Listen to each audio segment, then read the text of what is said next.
Online rummy, जंगली rummy आणि ड्रीम11 वरून संभाजीराजे आक्रमक झालेत। बाहेर मटका किंवा जुगार खेळलं तर अटक होते, पण ऑनलाईन तेच केलं तर काहीच होत नाही। हा कायदा बदलण्याची गरज संभाजीराजे यांनी व्यक्त केलेली आहे।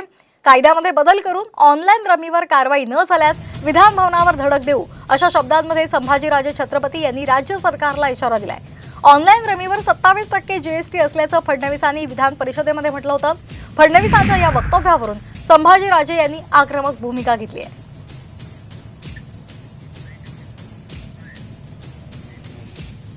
ऑनलाईन जे रमी सर्कल चालू आहे, ऑनलाईन जंगली रमी चालू आहे, ड्रीम11 चालू आहे, हे नुसतं म्हणून वैद्य आहे असं म्हणून चालणार नाही। ज्या वैद्यातनं जर तुम्हाला जर लोक मरत असतील, मग या वैद्य म्हणायचा काय अर्थ आहे? त्या जर हा विषय विधान परिषद आणि विधानसभेत जर तुम्ही आणला नाही, हा कायदा तुम्ही लगेच ताबडतोब दुरुस्त केला नाही, तर स्वराज्य हे 9 तारखेला येणाऱ्या 9 तारखेला स्वतः संभाजी छत्रपती आणि सगळे स्वराज्याचे पदाधिकारी हे तुम्हाला जाब विचारण्यासाठी आम्ही निश्चित विधान भवनामध्ये येऊ।